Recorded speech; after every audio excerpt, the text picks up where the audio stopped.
What comes to mind as well is the Great Resignation, Hmm. that was, very prominent in the US, and it was very prominent in Ireland, where we had full employment, luckily enough, and so any shifts out of the workforce, made it difficult. And there's some sectors like healthcare, retail, hospitality, professional services to a large degree where they really struggled, and they still do struggle to find staff, and the Great Resignation didn't help. Um, there has to be some lessons from the book and the principles in the book about an antidote, perhaps, to something like the Great Resignation, if the principles are applied. Um, you know, can you discuss how your work may relate to this mass movement? And I'm curious just to know stateside if that Great Resignation is easing a little bit as the economy, maybe softens and job numbers aren't as aggressive. But what do you think the lessons are, Jess, in there, from the research for a movement like that? I think the lessons are we will see even deeper and more lasting waves of trends like the Great Resignation if we don't fundamentally change how our economy functions. We need our economy to change so that it is not about a set of end goals that involves the consolidation of wealth in the hands of a few, and then to build workplaces from that end goal. The rules you end up with in a workplace, and I use rules as like the standards of practice, come directly from the stated end goals, right? And our end goals are very perverse, and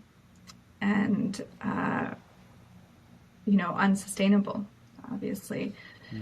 And when you look at in a U.S., but this is also a global context, it's dizzying the degree to which what is taught in management, it has direct lineages to histories like the plantation economy, like worker suppression during the Industrial Revolution.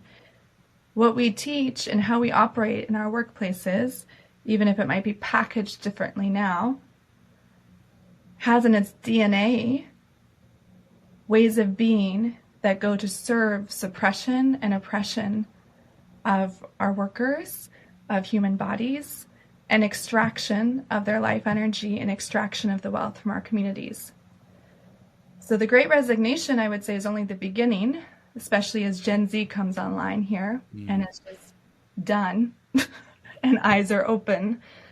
We can't continue to disguise that it's somehow a good choice for people to spend most of their waking hours and days to produce and create but not retain wealth for our communities and ourselves. I think that's a losing proposition. So I think that's the lesson, and it's about where do we create the change. And the one that we focus on is how do we change, how do we ask ourselves and stay curious and ask ourselves the deep questions about what are the end goals we want to have for our workplace? What is the why here? Why are we doing this? And I mean the big why. And sure, we need to maybe continue to exist as a company if people want to continue to have jobs. But if that's the baseline, there's a whole bunch of other creative solutions and creative ideas that open up. And that's actual innovation, is to dream beyond the capitalist, dream beyond the neoliberal paradigm, what we call the loveless economy in the book. And that's what these practices and so many other practices that others are working on and researching invite us into, is to really reimagine the whole economy.